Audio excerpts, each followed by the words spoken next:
This video is brought to you by MagicJank.com, the spiciest cards for your sauciest decks. Buy and sell Magic the Gathering products and gear today on MagicJank.com.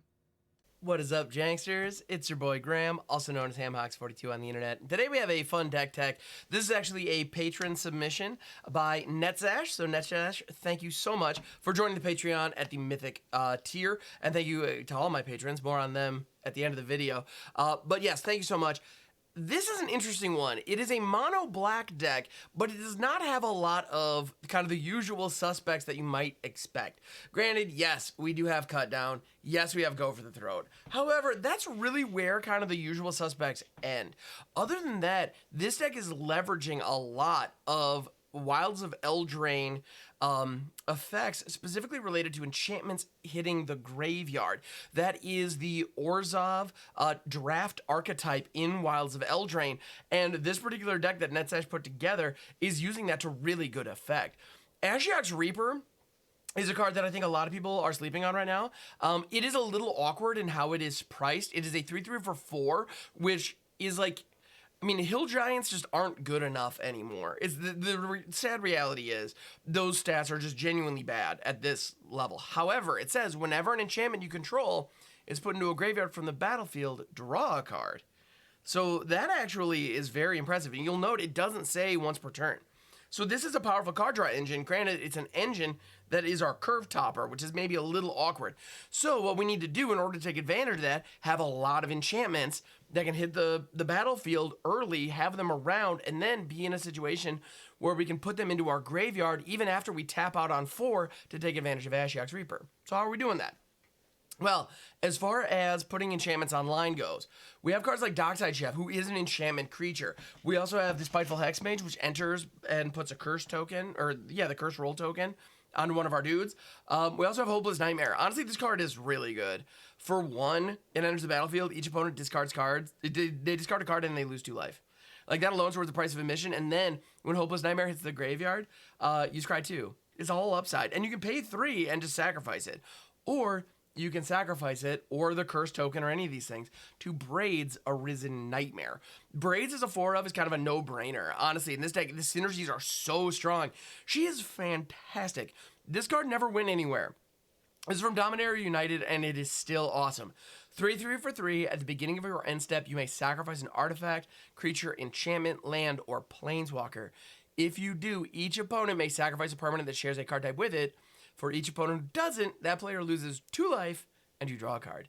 So if we sacrifice a Dockside Chef, for example, that will see an enchantment hitting the graveyard, but our opponent will also be able to sacrifice an enchantment or a creature in order to prevent that trigger. But if they don't, they get domed and we draw a card. And then if we have Ashiok's Reaper down, we draw another card because of the enchantment hitting the field, or hitting the graveyard, rather. And then we also have, the Curse Token, the Hopeless Nightmare, etc. In addition, we also have the Witch's Vanity. This is actually a very potent saga that, chapters 1 and 2 are really solid and give us some stuff to work with. Chapter 1, it's straight up kill spell, mana value 2 or less. Just get a thing from our opponent's board off of it. Then on chapter 2, we create a food token. If our opponent doesn't have any artifacts, we could sacrifice that food token to Braids to satisfy and get another trigger. Or we could just eat it and gain some life, which sometimes that's what you need. And then Chapter 3, we create a Wicked Roll token attached to a creature we control. And the Wicked Roll, when it goes into the graveyard, pings our opponent. So these are all things that we like.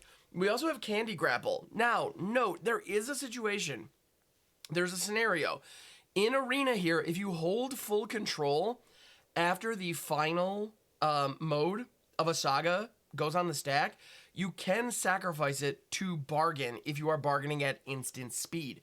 So with Candy Grapple, we could actually sacrifice our completed Witch's Vanity. Now, there's only a fraction of a second. It's only when the 3rd triggers on the stack that we're able to do that. Hopefully we can line that up, though. Because if we can, we'll get the Wicked Roll. It gets to be there. And then Candy Grapple can -5 one of our opponent's things. Candy Grapple, honestly, is just really good removal, and the fact that it also bargains is great. We also have Wicked Visitor as the 2-drop. Whenever an enchantment we control is put into a graveyard from the battlefield, each opponent loses 1 life. Very simple. Enchantment dies, opponent pings. Simple, effective. This deck is all in on the enchantment destruction. Additionally, though, because we're sacrificing enchantments, because we are destroying enchantments, we're doing all of these things, things like our Spiteful Hexmage are going to be 3/2s pretty consistently. And we're able to also remove a lot of our opponent's creatures clearly and cleanly to get in for attacks in the early game, in addition to drawing cards, you know, and doming our opponent with all these various effects. So this is hyper aggressive.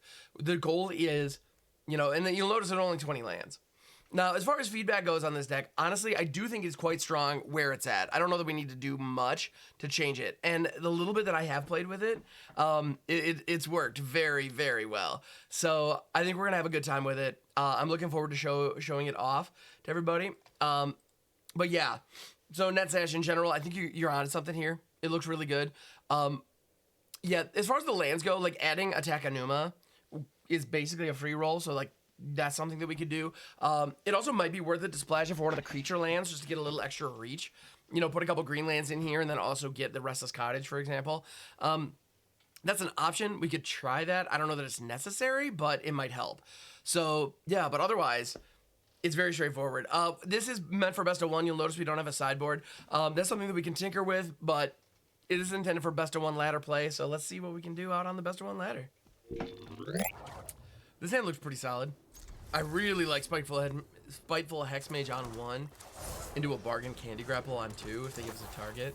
And if they don't give us a target, we just rock the Wicked Visitor and hang out, and that's fine too. Alright, we got a tap land on 1. That's pretty common. Yeah, let's establish the Visitor. Cool. There we go. Check it out, everybody. We're doing the thing. It looks like we're going up against Golgari so far, which, I mean, that's fine by me. Honestly, I hope it's pure Golgari. Because this deck is definitely all in when it comes to killing my opponent's like creatures, which is obviously only good if my opponent has creatures. That is kind of the big issue with this kind of a setup. If they are not running a heavy number of creatures, we're going to have a bad time. Alright, so I'm going to go ahead and sack the roll. Braids triggers. And we now have 2 Hopeless Nightmares in hand. That's delightful. They have 6 cards in hand themselves. Let's see what happens. I would love it if Braids survives here. That'd be great. Glissa. That is wonderful. Oh my goodness. Glissa, I'm so glad to see you. Isn't Glissa just lovely, folks? So Hopeless Nightmare. We hit their hand. This actually is genuinely perfect. So this hits their hand, hits them for 2. We throw out another Hopeless Nightmare, do it again. Then we Candy Grapple. We can even bargain one of these just to get our scry on. Take out Glissa. Attack for 6. So we've done a total of 10 damage this turn. And we've removed their board and effectively mind rotted them. Granted, we had to go down 2 cards to do it, but worth it in my opinion. Alright, let's do that. And they discarded Glissa. Cool. Hopeless Nightmare. Let's do it again. What you got? What's this next one? Man, opponent, you are not going to be happy with me. Bramble Familiar. Okay, cool. I'm going to bargain this again just to get the scry. Boom. Yeah, this is nothing short of savage right now. I have 4 lands, which is where our curve tops out. Go for the Throat looks like it's going to find targets in this matchup, so we'll take it. And swing for 6. And then Braids triggers. Sack the Hopeless Nightmare. Could have sacked a land. That actually would have been kind of tempting. Oh, Ashiok's Reaper. Let's go. Let's go. Alright, if they play a blocker, we can just throat it or Witch's Vanity if it's a viable target. Sheldred, sure. Upkeep. Throat. Swing. Boom. Oh. Oh, that was what we're trying to do. Check this out. I mean, I honestly, this is the kind of hand I just can't say no to. Maybe I should, but I can't. Leading off with, honestly, the Spiteful Hexmage is easily my favorite card from this set. And so, getting the opportunity to play it out, like, I can't say no. Maybe I should, but I can't. So here we are. Leading off with the red, and Kumano facing Kakazan. Sure. I'm gonna go Hopeless Nightmare. They have 5 cards in their hand. Every one of them is precious because every single one of those cards represents damage. They need it. Oh, getting rid of the creature land, getting rid of Mistress Foundry out of their hand, that feels pretty good. Granted, I mean, they don't think they need it, apparently. The mono red deck didn't play anything on turn 2. That tells me they've got burn. There's no way they don't have burn spells. This visit is wicked. Absolutely wicked. That's a play with fire that goes to the face, not the creature. Interesting. Kumano facing Kakazan. I'm also really glad that Chapter 2 of Kumano faces Kakazan happened without them taking advantage. That was massive. All right, Godric doing the thing. I am gonna block here. Bam, bam. Visitor's nice. I like Visitor very much. But the reality is I need... yeah, let's curse that so we keep the 3 power. So now they need to trigger Godric's Celebration, otherwise Hexmage can take it down. That's huge. Being able to trade favorably with Godric or pull the Lightning Strike, I mean, that's 3 damage. That's hitting my creature, not my face. Granted, this 3 damage will be hitting my face. But we're at 10, they're down to 1 card. That's okay. In fact, that actually feels really good, if I'm honest. Alright. Wicked Viz. Another Hexmage. Dropping it. So the curse roll is going to do its thing. Pop, pop. Let's chip in for 1 here. Now they have 2 cards in hand. The chance of them triggering Celebration here is not huge unless one of them is a Charming Scoundrel. That would definitely do the job. Otherwise, though, I think I'm in decent shape here. I'm going to put a stop on the upkeep. If we can find a Go for the Throat, oh, that would be so good here. So good. They are going to attack. I do have an opportunity to block. I'm going to take them on the trade. They might have another Godric, which is why they did that. Yeah, okay. That makes sense. That makes sense. Alright. We're going to sack the Hopeless Nightmare. Get a double scry. Really doesn't matter how we resolve these. But I'm eager to get my scry on. Oh, hard pass on both of those counts. Hey, those needed to go away, so... I just scryed you away. What are you doing here? I said good day, Swamp. I said good day. Alright. Rage! Yeah, we only have 20 lands in the deck. We have 20 lands, and we managed to find 3 of them piled together. It happens, but man, it's not fun. Yep. That trample really... this does not help here. Mana value 2 or less. That's like the one creature in that entire deck that doesn't get hit by this. I'll cast it because it's what I got, but man, I'm not happy about it. Can't afford to attack. I need to be able to soak up as much damage as I can. If they have any burn or any tricks, we're dead. That's a trick. We are dead. Yeah. Well, chalk up what I can. Neither of these Wicked Visitors are going to see that curse roll hitting the graveyard, which is mildly annoying. Not the end of the world. And another land. We had... Yeah, we just didn't find anything we needed. That is really unfortunate. Flooding out with only 20 lands in the deck. 14... We saw 14 cards. 9 of... No, sorry. We saw 16 cards. 9 of them were lands. So... Yeah, I guess mono red. That'll be a loss every time. Just is what it is. Unfortunate, but here we are. All right. So here we are. We're going up against the Ash Williams. Groovy. This looks keepable to me. So here we go. I'm thinking we got Spiteful Hexmage on 1. My thought with that is we're going to be able to play Braids on 3. And get rid of that curse, no problem. So we got 2. It's all white so far from our opponent. Alright, let's go ahead and swing it on in. The Dockside Chef, we're going to keep cut down open. So the fact that they're playing white and we've gone through 2 turns. Takazi's welcome. Okay, that changes things, I guess. I was just about to say, the fact that we haven't seen anything from them yet tells me that they're probably on some form of control. But Takazi's welcome usually is indicative of decks that have, like, cheap creatures. So I'm kind of surprised to see that. So they have an opportunity. They could sacrifice Takazi's welcome. They choose not to. Makes sense. I mean, it's an important setup piece. It's been their only play so far. Scrub's Hive. Okay, they're going to be drawing cards here. That's mildly problematic. Ossification. Not a fan. But that takes Braids. Sure, fair enough. Let's do this. Let's get an Ashiok's Reaper in the mix. And start smacking. So I started blasting. Pow, pow, pow, pow. All right, Witch's Vanity is at least going to have some targets. Go for the throat. Unless they play out like a bunny corn or something, we're probably not going to be able to go for any throats. Oh, the spirits, oddly enough, have throats, which is kind of weird. Perhaps a flavor fail, but I'm not complaining. Witch's Vanity, pop, pop.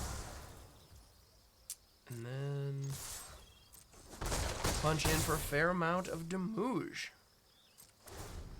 All right, then we got Cut Down open to deal with the mites and any spirits that get rocked out here. So our opponent is already at 2. I mean, honestly, at this point, even if we top deck like a Hopeless Nightmare, we just win. That feels good. You know, I'm feeling really good about our position here. I'm most concerned about blockers. That's the biggest thing.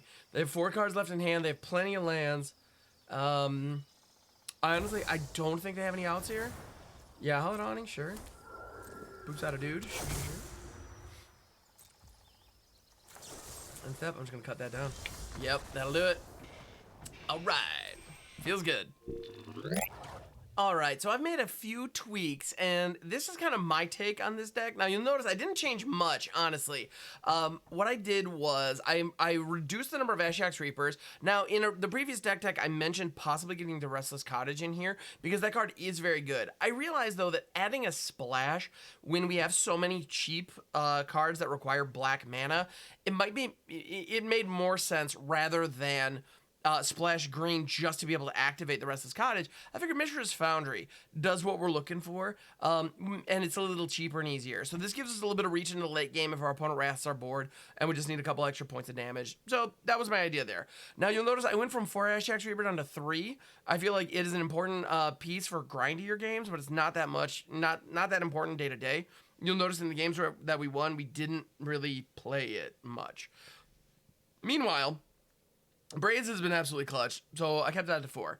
Now, I tweaked some of the other numbers as well, which is Vanity. I reduced to 3. Honestly, I was considering dropping it down to 2 in favor of putting in Life of Toshiro Umezawa. So right now we have a 3-3 split. I think that's probably about right. I think Umezawa here is absolutely fantastic. So this is one of the Kamigawa sagas. Then on chapters 1 and 2, it does the same thing. And you choose one. So you have kind of a charm there. Target creature gets +2/+2 till end of turn. Target creature gets -1/-1 till end of turn. Or you gain 2 life. So it's life gain, it's a buff, or it's removal, depending on the situation on the board. And then once you get to chapter 3, it flips into a 2/3 that remains an enchantment. So that's still an enchantment creature that can help do our things. It's also a 2/3. The fact that it's a mana dork, for instance, in sorcery spells, we can ignore that. 90% of the time, that's going to be irrelevant. It's really chapters 1 and 2 where the rubber meets the road. I also went from 4 Go for the Throws down to 2. It is good when it's good, but there are plenty of matchups where it wasn't super meaningful. And there are plenty of matchups, like the Alara matchup or the Domain matchup. Like, it's nice. We're going to need some number of them, but we run the risk of having a couple left in our hand. Same with Cut Down, went down to 2.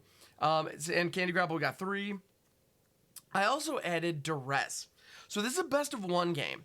And really the thing is, if we're going up against the Alara decks or the Domain decks, we have situations where, like, if Invasion of Ixalan can hit or the Invasion of Alara can hit, we're just going to be dead on the spot, or practically. Like, that's going to be an amount of value that's going to be difficult to overcome. Or if our opponent is running board sweepers and we just need to get it out of their hand, Duress gives us that. So I figured as a 2 of, it makes sense. This is one of those things, if we were building this for best of 3, I would probably put these in the sideboard. But I also wouldn't be so removal heavy in the main. I'd put a lot of the removal in the sideboard as well, especially very specific ones like Cut Down.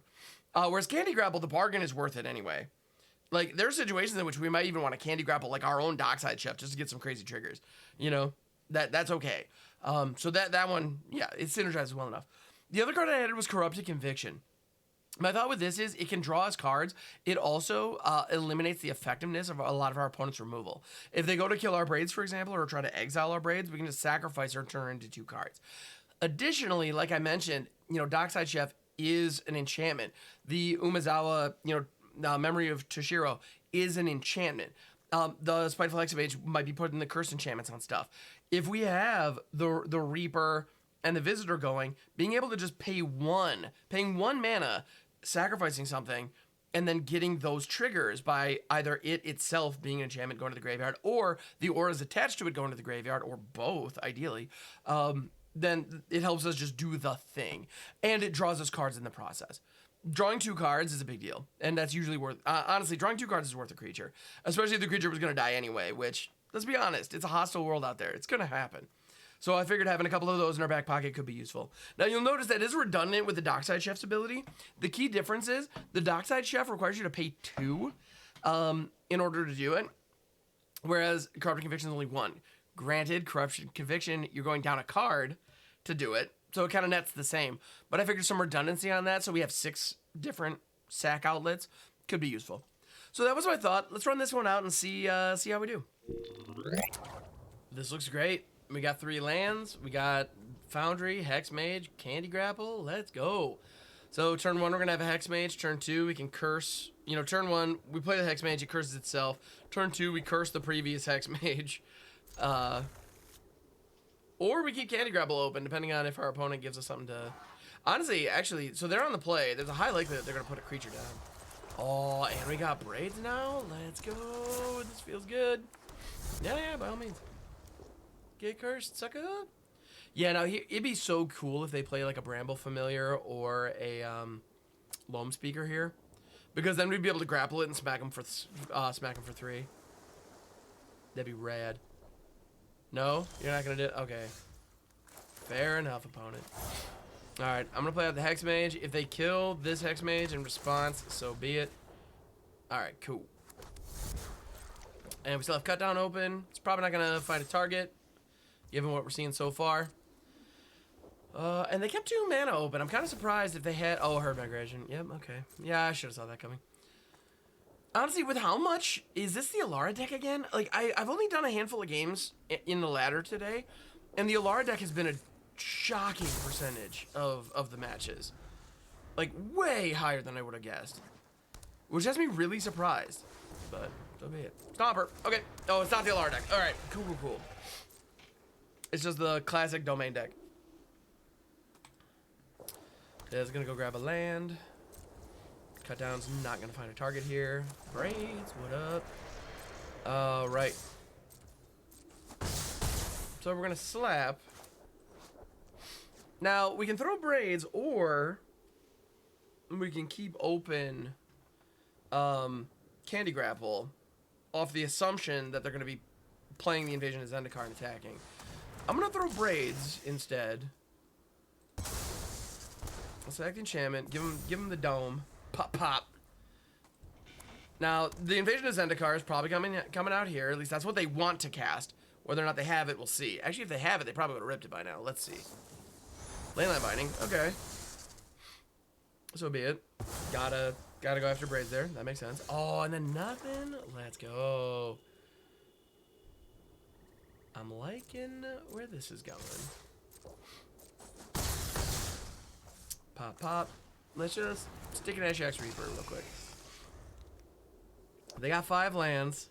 Invasion was nowhere to be seen. So you're telling me there's a chance. Alright, we've got 9 power on board plus the Foundry. If they don't have one of their 2 Sunfalls, usually this deck runs 2 Sunfalls, now would be the time. Archangel Wrath, that's pretty good. Yeah, that's very good. Especially because I am out of bargain fodder. And they just removed 6 power off our board. Yuck. We have a problem, everybody. We have a problem. So I don't have any bargain fodder, but we can grapple with that angel. That's an option. Here's what I'm gonna do. I'm gonna attack. This is obviously a trick. Obviously. They walk into it anyway. Cool. Thanks, dog.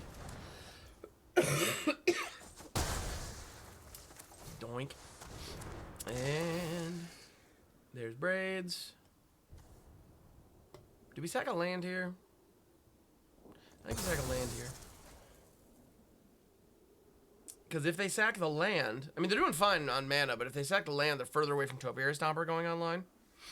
So I kind of want to push that issue.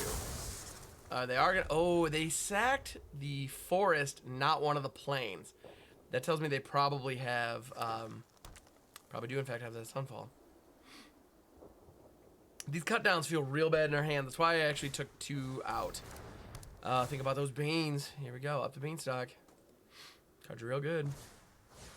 There's the invasion. They've been looking for that. And just like that, they have established a board, and I don't know if I can do anything about it.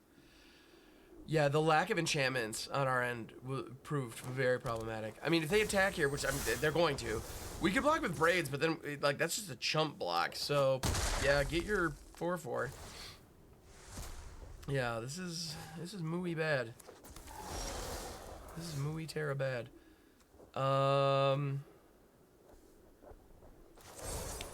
Honestly, I'm just going to establish this. Yeah, those are both. That's a 3-drop and a 4-drop. So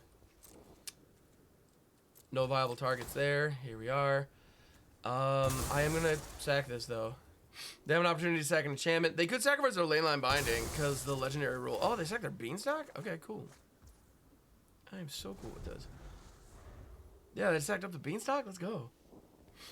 They're not giving me cards though. I'm running low. They know it.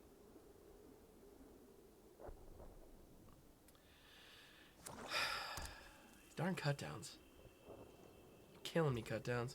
Killing me. And they have vigilance.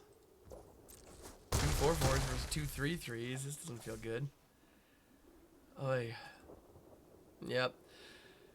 So I think it's just a matter of time before we see the Atraxa show up. Or they just rip Herd Migration and make me just so sad. And they're all 3/3s! Oh! Man! Could not be worse. Could not be worse. Oy. Yeah, hit one of those. Doesn't matter. Just, I don't know, that one. Sure. And the Dockside Chief. Okay.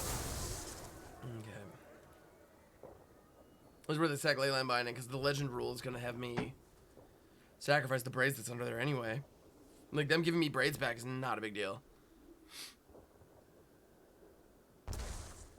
Oh, they're just going to give me the card? Sick. 2 of them, in fact.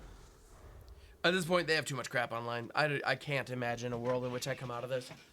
I've been feeling very negative these days. Like, I find myself in this mode a lot, where it's just like, yeah, no, that's game, and there's nothing we can do. Actually, yeah, no, we're 100% dead. I mean, they have 12 damage right here, not to mention, yeah, I mean, they have a total of 20 damage. I only have 2 blockers. That's just gravy, honestly. Yeah. Yep. Boy. All right, here we go. This actually looks like a very well-balanced hand. It is what I'm looking for. All right.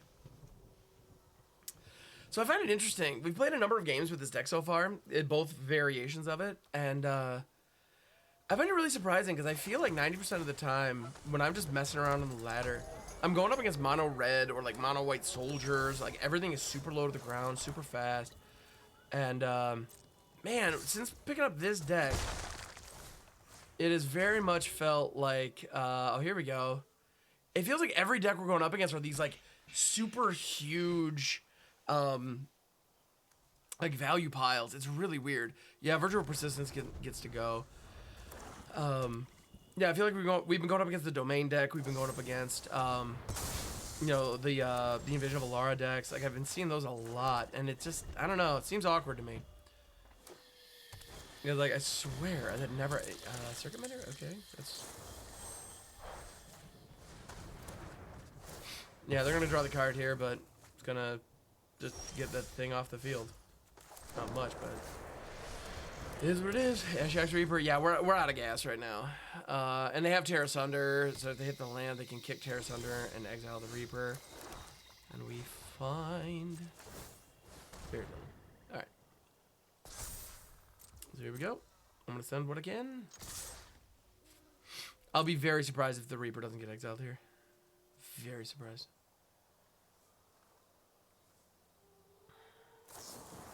They're going after the Foundry? Rock on. That's fine by me. They didn't need to kick it, so sure. But this gets it for more damage and our card draw engine stays online. Granted, we haven't found any of our pieces, but our card draw engine stays online. I want to believe that's something. Holy cow. Flood is real, per usual. Oh, yeah. That poops out a 4-4 when it dies. I should have waited till their turn to do this. Yep, and they also have the rest of this cottage back. Yeah. Workshop Warchief is a card I don't believe I've seen that card resolve. And I want to say like a year and a half. And our opponent busted out here, and it's a perfect match against us. So, awesome. I don't mean to be a conspiracy theorist for the record. It's just one of those things where it's like, man, opponent, that was real convenient, wasn't it? So here we are. We need to find some enchantments. That's really just the bottom line. We just need to find some. Ah, cool. More lands. Neat. Why not? Yeah. No, we're just bricks. Honestly, we have our card draw engine online. It just doesn't matter because we don't have any of the pieces. And on top of that, now Sheoldred's here. So if we do start drawing cards, it's actually going to hurt us. Yeah, like we're going to draw one in our main phase. It's not. Yeah, it's going to be actively detrimental. Yep. Yeah, this was a really rough go. This was a really rough go. Alright. Hand looks good. It'll be very interesting to see if we draw 15 lands like we've been doing the last few games, but it's all good. I'm not bitter or anything. No, you're bitter. What are you talking about? Alright, Spiteful Hexmage, let's go. And if they give us a target for which is Vanity on the next turn, great. If not, we get the Visitor. This is a pretty eager start. It's a very aggressive start. And that feels good. That's what we need. Duress. Okay. Vanity's going to hit it. That makes my next decision a little easier. Cool. Visit is wicked, yo. It's wicked. Cool.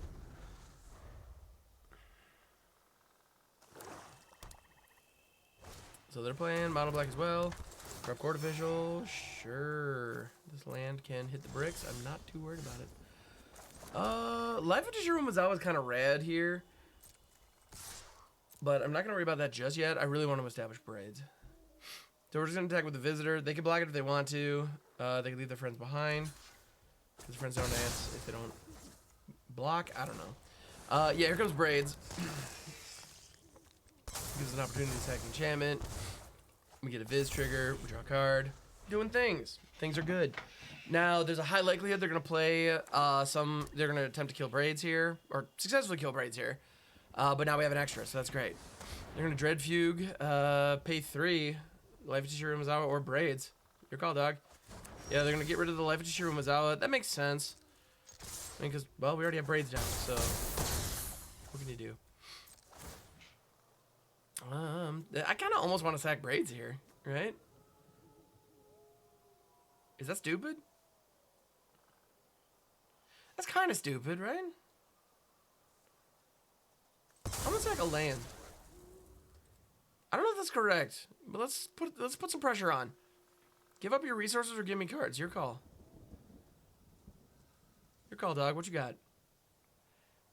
It's a little risky. I know it's risky.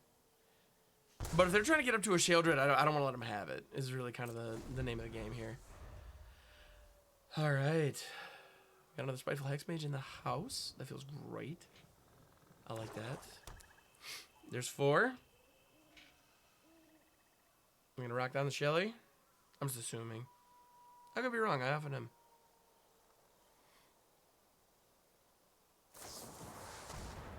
They're going to hit Braids with the end. Alright. That's pretty good. Yeah, because that strips the Braids out of our hand, notably. But it draws us a card. So we're going to see an extra card. And there are a lot of things that can get us the 1 damage we need. Like this. Tishiro Mizawa drops. +2/+2 on the Wicked Visitor. And that's 7 damage. Boom, baby. Thank you so much for making it to the end of the video. It means the world. Sorry my voice is a little scratchy. I'm overcoming some con crud from MagicCon Las Vegas. It was more than worth it, but as you can imagine, it takes a toll on one's sinuses. So after this, I'm going to go make some tea and relax my voice a little bit. But thank you so much for making it to the end of the video, like I said. And thank you for NetSash for submitting this deck. It is very much all in on this one aggressive strategy. But boy howdy, if it can actually get that to work, if it can actually fire and find a favorable matchup and a couple of good draws, It's really fun to watch it pop off. So NetSash, thank you so much. And also a huge thank you to the patrons over on Patreon who make videos like this possible. And you, dear viewer, can join them for as little as $1 a month. Now, if you have a deck idea and you want to show it off on this channel, you can do so by joining at the $10 a month level, at the Mythic patron level. And I'd be more than happy to do a deck tech on your build and offer some feedback on, and maybe some other cards that you hadn't considered to maybe tune it up a little bit. Yeah, very cool. Special thank you as well to the Mythic patrons over on the Patreon who've submitted quite a bit already and means the world. Thank you. Those folks include Angry Jellyfish, Bunyip, L79, Hal, Carl Ligon, Netzash, Ryan, Sir Mowgli, Vailrith, and Yuck Foozy. Thank you so much. Y'all are the best. I'm incredibly fortunate to have such a loving and caring audience. Thank you. Thank you. I'll catch you on the next one.